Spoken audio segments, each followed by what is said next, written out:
The bike we have on review here is the newly designed Cube Stereo 155. This bike sits in the category of a do-it-all bike, and with this tag comes a lot of pressure to be good in a lot of areas. So we've put it through its paces to see if it stands up to the test.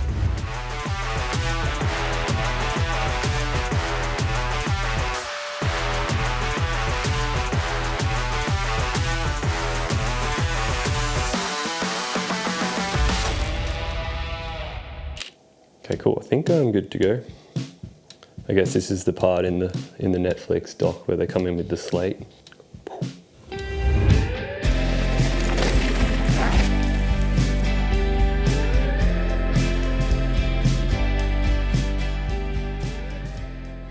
We have a really exciting review with this one. Here we have a bike from the German mega brand Cube.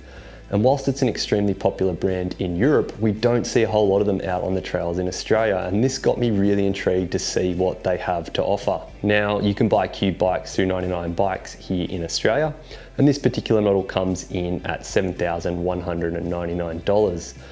But if you become a 99 Bikes member, the price drops significantly to just under $6,000. For the $6,000, you get a full carbon frame, and Cube's C-62 carbon has really impressed us so far. The frame has a really nice finish and it screams of high quality. They've also added in-frame storage. This storage compartment doesn't have a lower shelf, so you do need to be careful if putting loose items in here. However, it does come with a little pouch to keep things contained, which is a nice addition. In regards to geo adjustment, you can find that in the headset cups here. So spinning these around is super easy, and it will give you 0.6 degrees of head angle adjustment, as well as a few mils in the reach. The integrated cables through the headset, love it or hate it, I'll let you decide on that, but there is no arguing that it does provide a neat finish. This bike has no wireless components, so that means that there are a lot of cables going through here, which did result in some rubbing and squeaking that we couldn't get rid of. Moving on to sizing. So I'm 179 centimeters and I opted for the size large, which has a 477mm reach, 64.2 degree head angle, 76.7 seat angle, and 438mm chainstays. This is with it set in the slack position. If you want to see an example of modern mountain bike geometry, this is it right here. A safe middle ground in all aspects, which is somewhat reassuring when you're buying an all-rounder. Accompanying this is the well-respected 4-bar suspension design. So with all of that, you're getting a really solid starting point. Let's take a look at the ride characteristics now. For a 160mm enduro bike, it climbs really well. The relatively steep seat angle helps put you in a nice climbing position. In an ideal world, I'd like to see it a fraction steeper, but overall this bike pedals with ease. The suspension doesn't bob too much, and the amount that it does actually contributes in a positive way to traction. For a relatively burly bike, the weight is respectable at a tick over 14 kilograms. That is without pedals and set up tubeless. This is definitely something that contributes to the comfortable pedaling characteristics. That accompanied with 29er wheels, front and rear, you've got a bike that will treat you well on big days out. The climbing ability of this bike is definitely an added bonus. If you're looking to purchase a bike like this, I assume you're looking for something that descends well. Thankfully, this bike doesn't disappoint here.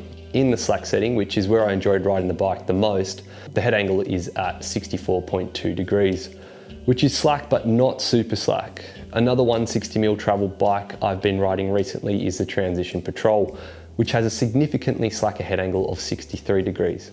However, I found the Cube's slightly steeper head angle offered a really nice balance. It was slack enough to provide confidence in the steeps, but also offered a responsive feel in the steering on flatter terrain.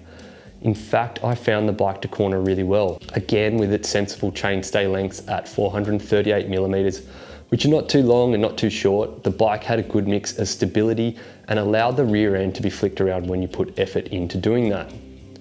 If you were to compare the 155 with the mixed wheel Patrol, you'd find that the Patrol has an effortless feel to cornering and is very forgiving in turns. The Cube with its full 29er setup does corner well, but requires more effort.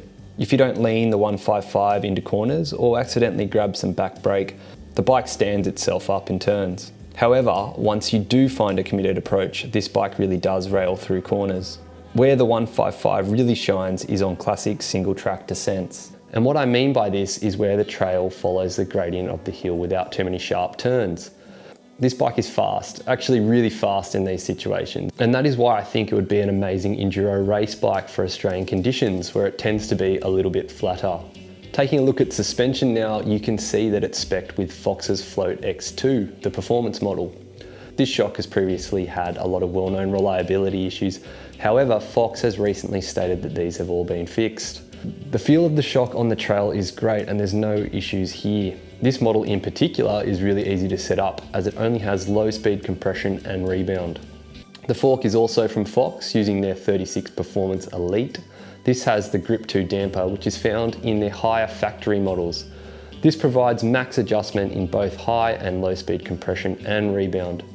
This model comes with a SRAM GX drivetrain, a super solid group set that we've seen perform well across a range of bikes that we've ridden. No issues or complaints here. It's not the fanciest kit out, but it does the job. We've got Maxxis tyres on this bike, which is always a pleasure to see. They've gone for the Assegai up front in the Max Grip compound. Always nice to see that sticky compound on the front tyre straight out of the factory. As for the rear, they've gone for the Minion DHR2 in the firmer Max Terra compound. Both of these are coming in EXO Plus casing, which is the minimum thickness I'd run on a bike like this. It's nice to see the slightly more durable casing coming straight from the shop floor. Looking at the overall spec of this bike, it does stack up pretty well. For us though, there are two components we'd want to swap out pretty quickly. The first being the dropper post. It has a nice feel to it, but it doesn't have quite enough drop. The travel comes in at 150 mils, which is a little bit outdated for an aggressive trail bike like this. The second thing we'd want to swap out on this bike are the brakes. We've got SRAM's G2 RS brakes on this one, and for the most part they're really good. These are the RS version of the brakes, so they have the reach adjust but not the contact and bite point that you'll see on the higher models. For general trail riding they're great, but when you push the bike hard and want that little bit of extra bite, they're not quite there. So the golden question is, who is this bike for? And I do have to say that this bike has met the brief really well on being a do-it-all bike. This is a bike for someone who places a priority on descending, but is also planning to pedal quite a lot. If you like the look of this bike, but you want all-out descending performance, and you're not particularly fussy about climbing ability, you might be wanting to look at Cube's Stereo 177, a burlier version of this bike. Overall, I have to say this bike has been awesome to ride, and in the future I'll be paying more attention to the bikes Cube are putting out there. If you want more information about this particular bike, take a look at our in-depth written review. So that wraps up this one. I hope it's been helpful and we look forward to seeing you out on the trails.